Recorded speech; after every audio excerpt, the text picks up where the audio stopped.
London, if you didn't know. Hey, most importantly, well, not most importantly in this situation, we have a lot more important things to get to, but very important, if you could do me a favor, is support the channel, support the videos, is hit the subscribe button down, it would be somewhere over there with my fat fingers. Hit the little bell so you're notified when new videos are made. And then over there is the little thumbs up. If you can give the video a thumbs up, that tells Google, hey, people are watching, let's show it to even more people. And then we can maybe keep the electricity on at the London household. All right. We need to dig into this. Some serious crap went down yesterday in the Miami Heat organization, and let's start with Meyers Leonard.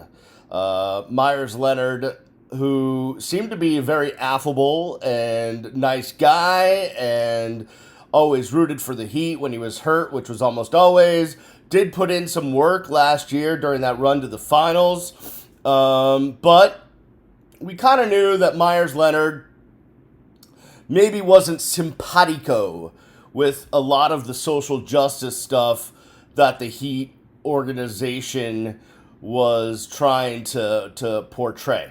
He was the only guy that stood for the anthem when everyone else was taking a knee. And, you know, he had his reasons for that, and that's totally fine. That's his right. But, you know, you just, it was something that was in the back of my mind. Okay, as that was happening. And then today, by the way, is Wednesday, March 10th. I'm recording this at 10:21 a.m. So yesterday at about, it was like 1, 2 p.m., somewhere in the afternoon, we got word that while Meyers Leonard was playing video games, which he often does, playing Call of Duty on the Twitch streaming, he used a slur, an anti-Semitic slur. I'm not going to use the word here, but it starts with K. So if you look up anti-Semitic slur that starts with the word K, you'll get it. And being Jewish, I have had my history with this word. And obviously the situation resonated with me. It got me emotional. Now, at first, I wanted to wait to get more facts. So we got the video, and he definitely said it. And then the day went on bizarrely because this was just sitting out there for hours. And hours later, we got a statement from Meyers Leonard, which I'll read to you. And then after that, it took a while for the Miami Heat to put out a statement. It seemed like things dragged along very slowly in that situation. So first, my take. A racial slur is a racial slur is a racial slur. It doesn't matter what people you are offending. If you are offending a people with a racial slur, whether it's the N-word, the K-word, the S-word, whatever word you want to use, it's not okay in any circumstance. And unlike the very interesting argument that is had about the N-word, where, you know, rappers use it or people use it because, you know, they're talking about each other and there's an R or an A and all that stuff. That's a discussion for a different time. I can just tell you with the K-word, there is no nuance. That's not something Jews call each other, like, hey, K-word, or what up, K-word, like shalom, K-word. That's not a thing, okay? Now, I found out yesterday on my social media timeline, there's a lot of people that didn't even know that word existed or what it meant. So there was a lot of explaining to be done. And just a quick history lesson. There's a couple of trains of thought on that. There's one, like if you go to Wikipedia, it's going to tell you that word basically comes from this. When a bunch of European immigrants, Jews, were coming over from Europe, Russia, Poland, Germany, in the early 1900s, in the early 20th century, Um, they didn't speak English. And a lot of times, with different groups of Jews from different countries, you had Russians that spoke Russian, Poland's that spoke Polish, Germans that spoke German. They had a language they used to communicate with each other called Yiddish. Yiddish is basically kind of a slang language that's like half Hebrew, half German. It's like a, like Jamaican patois situation, except it's for Jews. So, and half the English language, a lot of the words you use every day comes from Yiddish. You putz, schmear. You want a cloth, it's a schmata. It's hot outside, it's a schwitz. I'm schwitzing, I'm sweating. There's a bunch of Yiddish words in my vocabulary because that's how I was brought up. But there's a bunch of words you use every day that are Yiddish, and you have no idea that they're Yiddish, but they are. And that's fine. So it's a common slang language that people from different countries were using to communicate as they got off boats at Ellis Island and tried to make their way through the immigration process. And because those people didn't speak English when they got off the boat at Ellis Island, they didn't understand the instructions to sign their name. And a lot of people, if you're coming from Russia, if your background is using Hebrew, you didn't use the ABC alphabet, you used a different total alphabet. So how do you sign your name on a document? So the Ellis Island, the way the story goes, the Ellis Island officials wanted you just to put an X. Hey, I understand that I'm, immigrating to the United States.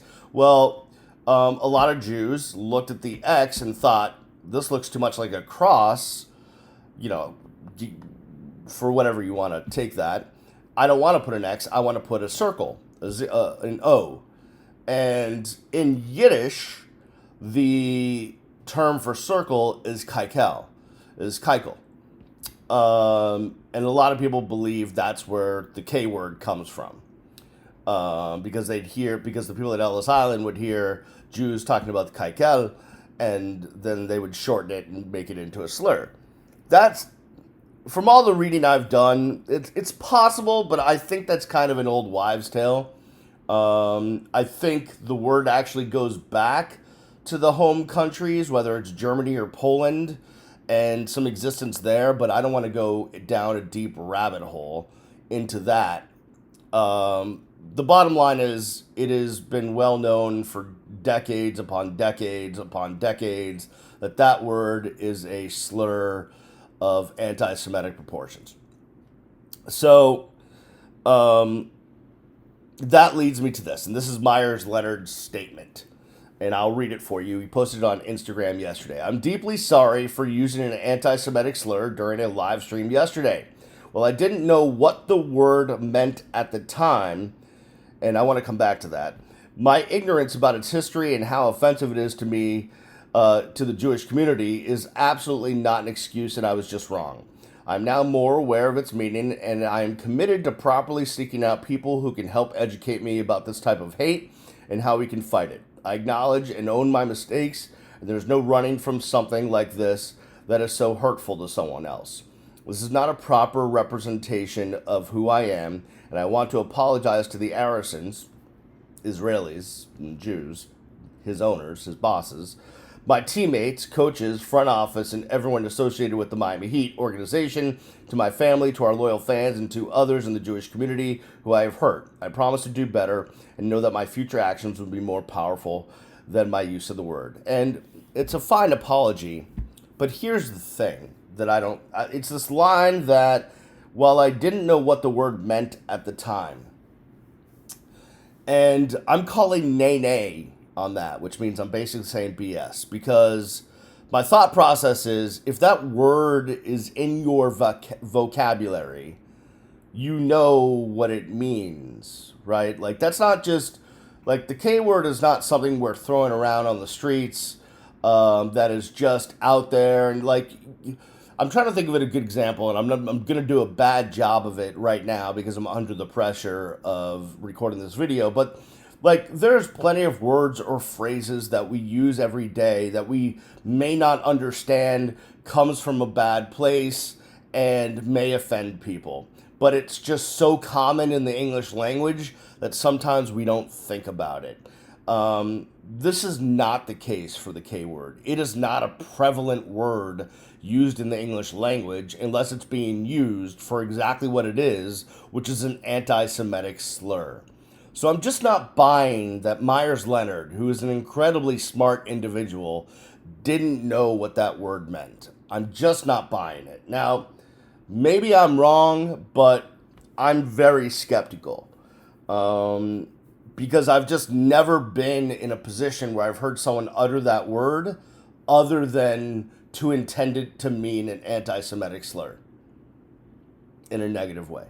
Like, I've never been in a position where I'm rolling down the street, walking through the place, like, and I'm up in the shul and someone just utters that word like it's, oh, whatever. Like, that doesn't happen. It's not, that word isn't used like that. So to say that you know the word or you use the word or it's in your vocabulary but you don't know its meaning, I'm calling BS on that. So there's that.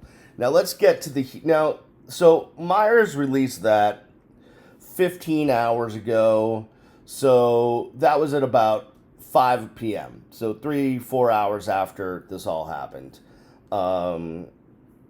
And all right, he released that. But where's the Miami Heat? Like, where's the Miami Heat on this? The Miami Heat, with the Arison family, with very strong ties to Israel, very strong believers in their religion.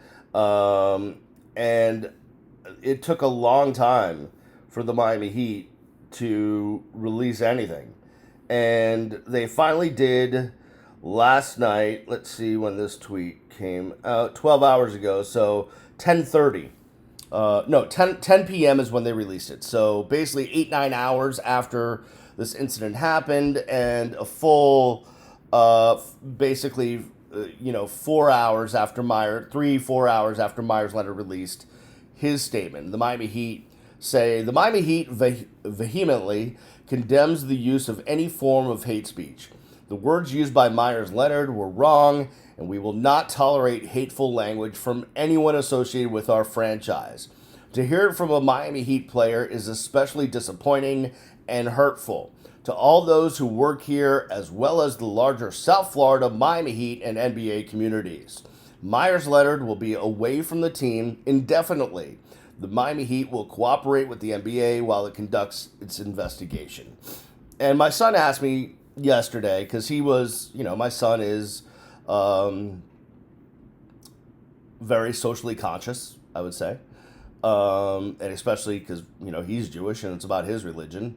And he just had his bar mitzvah, so he's as aware of things having to do with Judaism as he's ever going to be in his life. Because he just spent a year immersed in, because when you get bar mitzvah, I mean, it's a year of immersion in Judaism. And so he was aware, and he said to me, why does there have to be investigation? Like, there's a video, he said it, blah, blah, blah. And then I had to explain to him the minutia of, sports politics, where we have a players union, we have a league, and there has to be negotiations and discussions and what's in the collective bargaining agreement as it relates to a player, and what can the Miami Heat do, within the collective bargaining agreement, what can the league do, and there's a lot of stuff that goes on. So when they say investigation, they really mean doing our due diligence legally to see what we can do as it relates to Meyers Leonard, because you can't just act, or else there'll be legal ramifications as it relates to the players union, the player, and all of that stuff. So I thought the statement was fine from the Miami Heat. I just thought it came way too late. Now, listen, I understand that, this stuff takes time to go back and forth. I'm sure Tim Donovan, who's the head of the PR aspect of the Miami Heat, is talking to Riles, he's talking to Spo, he's talking to Andy Ellisberg, he's talking to Eric Woolworth, who runs the business operations. They're talking to the Arisons. They're talking to the players union. Calls are made, going back and forth. Lawyers are on the phone. I get all that. But to put out a statement condemning what Meyers Leonard said should not have taken so long. And I guess I expected more from what is always an exemplary organization in the Miami Heat. So those are the facts. That's what happened yesterday. And here's what I think should happen. My personal take. I think Meyers Leonard should be suspended for the rest of the year. I mean, he's broken anyways as a player, but regardless, even if he was the star on the team, he should be suspended for the rest of the year, because I just don't think ignorance is an excuse. And two, I really think, now look, the team is going to make him go through some sort of sensitivity training, or the league's going to make him do it, or someone's going to make him do it. But he should really do it on his own. Now, he says he's going to seek it out. And Myers, you're lucky. You live in one of the largest Jewish communities in the world, actually. I mean, when you think of the diaspora of Jews in the world, you think New York City, obviously you think LA, Miami and South Florida is right there. There's other cities, the Northeast, Boston, Philadelphia, Washington, D.C., that area. But there's a lot of us members of the tribe down here. And if I were you, I'd start interacting with a lot of them and asking questions. I'm very involved with my temple, and I offer my temple and my peers to help you understand everything that goes along with being Jewish in the 21st century, and why anti-Semitism is so prevalent, and why it's wrong, and we can maybe help defeat some of the myths that you may have about our religion. Be happy to do that, or introduce you to someone who should, or introduce you to someone that can help you with that. Would be more than happy. I think a good place to start would be the Anti-Defamation League. Jonathan Greenblatt, who is the head of the Anti-Defamation League, we happen to have a little bit of a connection to him at my temple, as his father and brother are members. So we can certainly arrange that if you're interested. And furthermore, a call I would make immediately, because I think this will resonate, is call Ray Allen. And this was suggested by Dookie Lang from Channel 10. So props to Dookie, who triggered my memory on this. But Ray Allen has been very studious on the Holocaust and anti-Semitism.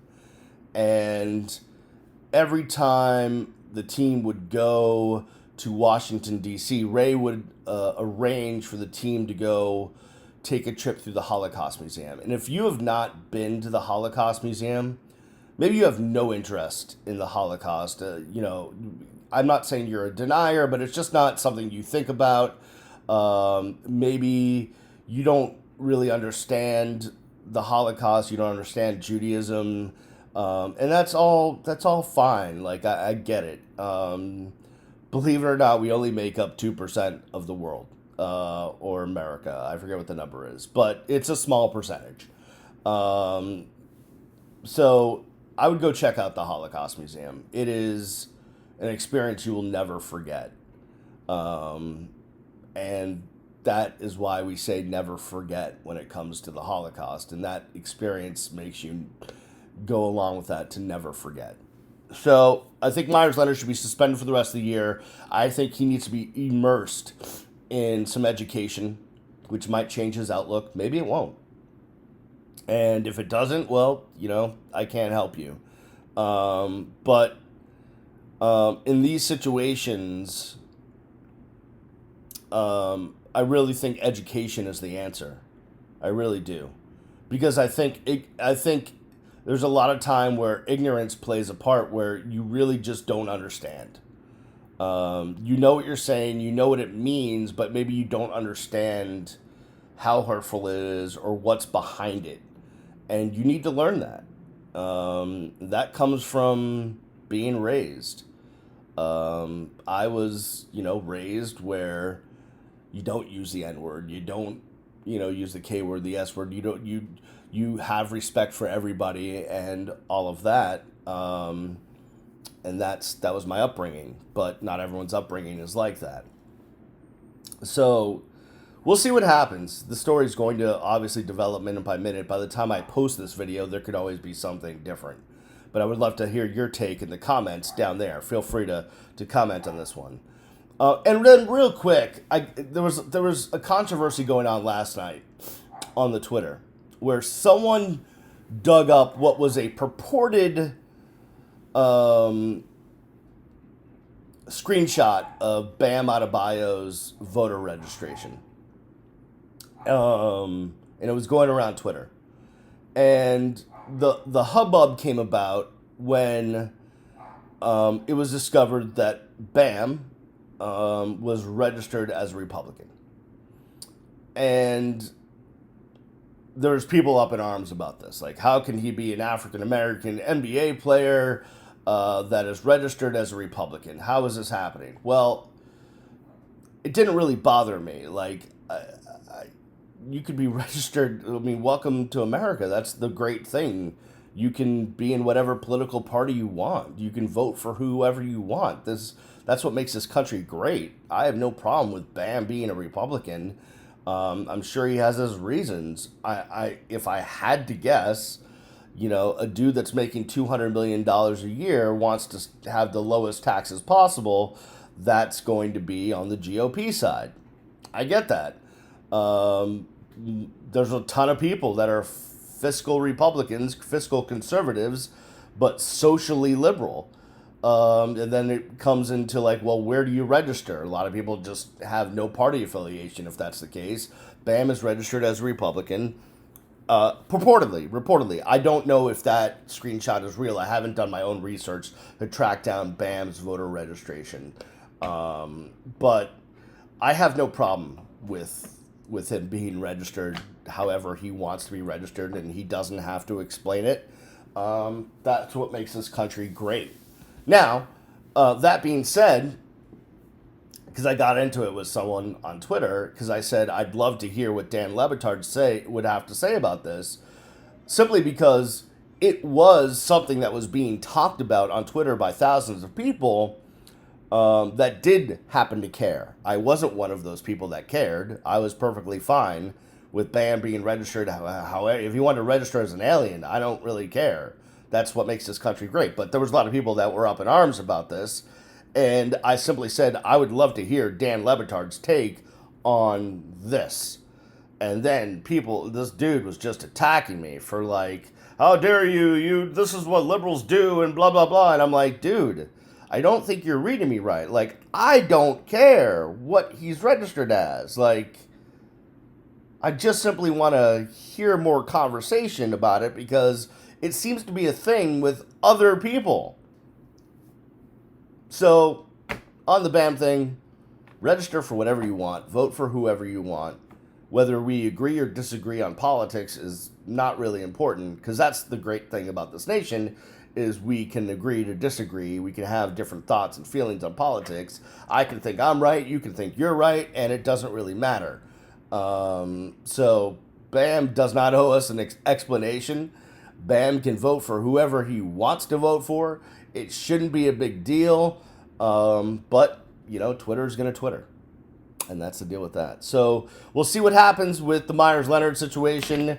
Overall, I just want to thank you for continuing to support the channel, and I hope you will come back, and I hope if you see this on Twitter or Facebook or anywhere, you will share it, you will retweet it, you will share it. You will tell your friends, you will tell your mom, you will tell your dad, you will tell your stepmom, your stepdad, your girlfriend, your wife, both of them together in the same room, whatever it takes. Just spread the word. And we'll see where this goes.